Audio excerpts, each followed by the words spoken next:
Imagine estar no meio de um furacão devastador. Ventos de 180 km por hora empurrando sua janela como se quisessem entrar pela casa e levar embora tudo o que há dentro dela. O barulho constante de pedaços de madeira e outros objetos que voando se chocam contra as paredes do seu lar. Enquanto isso, trovões e relâmpagos constantes e a inundação começa a subir pelas ruas da cidade. Como se não bastasse o barulho ensurdecedor, a noite chega e a energia acaba.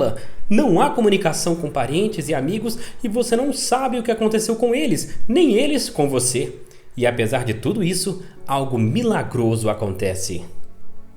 Uma história marcante sobre o poder da oração durante um furacão aconteceu em 2017, durante o furacão Harvey, nos Estados Unidos. O furacão atingiu a costa do Texas com ventos devastadores e uma enorme quantidade de chuva, causando inundações catastróficas. E uma igreja estava no meio disso tudo. Quando o furacão começou a avançar, muitos membros da igreja começaram a orar fervorosamente. Eles pediram a Deus proteção, não apenas por suas vidas, mas também pela comunidade e pela igreja. O furacão deixou um rastro de destruição por onde passou, mas milagrosamente a igreja ficou praticamente intacta. Apesar de estar cercada por áreas severamente inundadas e casas destruídas, o prédio da igreja permaneceu de pé, sem danos significativos. As famílias da igreja que também estavam orando relataram que, embora suas casas tenham sido cercadas por inundações, a água não entrou em suas residências. Muitas dessas pessoas acreditaram firmemente que foi a resposta de Deus às orações que as protegeu da destruição.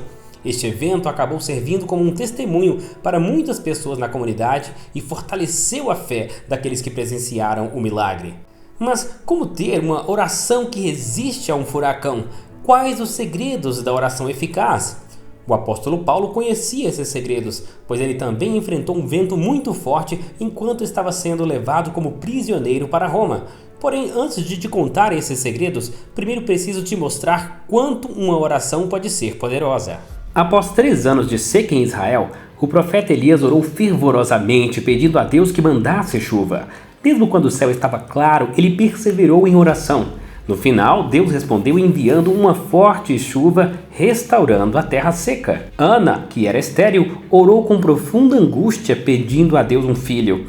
Em resposta à sua oração sincera, Deus concedeu a ela um filho, Samuel, que mais tarde se tornou um grande profeta em Israel. Quando o rei Josafá enfrentou uma coalizão de exércitos inimigos, ele orou ao Senhor buscando ajuda. Deus respondeu à sua oração e lhe deu vitória sem que precisasse lutar, pois os inimigos se destruíram entre si. Quando Pedro foi preso por Herodes, a igreja se uniu em oração contínua por sua libertação.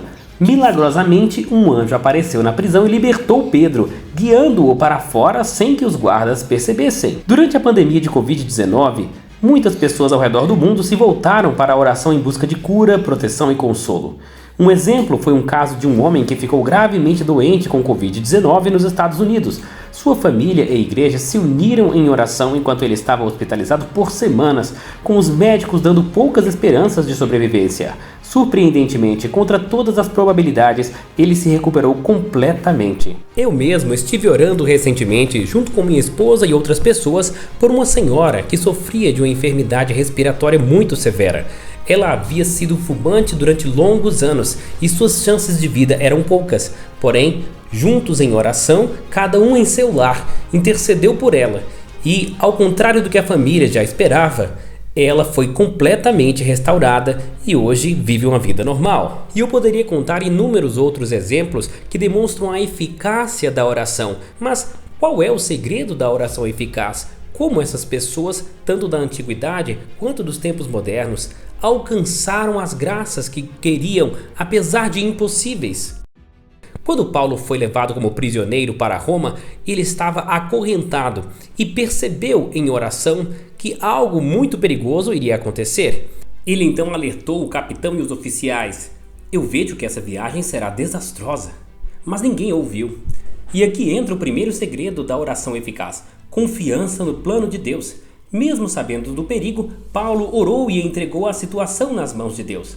Quando você ora com confiança no plano divino, você não se desespera, mesmo quando ninguém ouve os seus avisos. Paulo sabia que Deus tinha um propósito, porque Deus mesmo já tinha falado com ele em uma visão que tinha o propósito de que ele deveria chegar em Roma e lá testemunhar diante de pessoas importantes.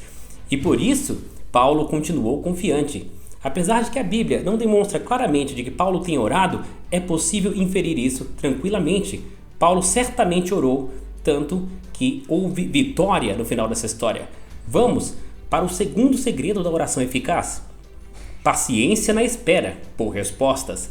Depois de dias navegando em uma tempestade terrível, os marinheiros começaram a perder toda a esperança. A escuridão era total e ninguém sabia para onde estavam indo. Nesse momento, Paulo foi para a oração novamente. Nem sempre Deus responde imediatamente, mas ele nunca se atrasa. Após dias de espera, um anjo apareceu a Paulo e garantiu que, embora o navio se perdesse, todos a bordo seriam salvos. Paulo não desistiu de orar, nem questionou o tempo de Deus. Ele esperou pacientemente pela resposta. Outra coisa podemos inferir aqui. Quando Paulo, no início da viagem, avisou o líder de que eles não deveriam sair daquele porto, ele entendia que haveria perda de vidas, ou seja, pessoas poderiam morrer ali. No entanto, no final, o anjo apareceu a ele e a perda que houve foi apenas material, mas as vidas todas foram salvas. Nós inferimos então que Paulo, ao longo desses dias, esteve em meio à tempestade intercedendo para que Deus salvasse aquelas vidas e ele recebeu uma resposta positiva de Deus. E agora o terceiro segredo da oração: ação em resposta à fé. Finalmente, o navio começou a se despedaçar próximo à ilha de Malta. A tripulação queria abandonar o barco, mas Paulo, fortalecido pela oração, disse a todos para permanecerem juntos. Paulo não apenas orou, mas agiu conforme a sua fé. Ele encorajou a tripulação, compartilhou a visão que tinha recebido de Deus e liderou os 276 passageiros para a segurança. Eles se seguraram em pedaços do navio e chegaram à costa vivos, como Deus havia prometido. Então, o que podemos aprender com Paulo em Atos 27? Primeiro, confie no plano de Deus, mesmo quando tudo parece estar contra você. Segundo, tenha paciência, porque Deus responde no tempo certo. E terceiro, haja em fé, porque a oração não é apenas pedir, é também agir quando Deus dá a direção. Essa é a chave de uma oração eficaz. E foi assim que Paulo e toda a tripulação escaparam do naufrágio sãos e salvos. Se você gostou dessa história e quer saber mais sobre como a oração pode transformar sua vida, inscreva-se agora no canal e compartilhe esse vídeo com seus amigos. Deus abençoe!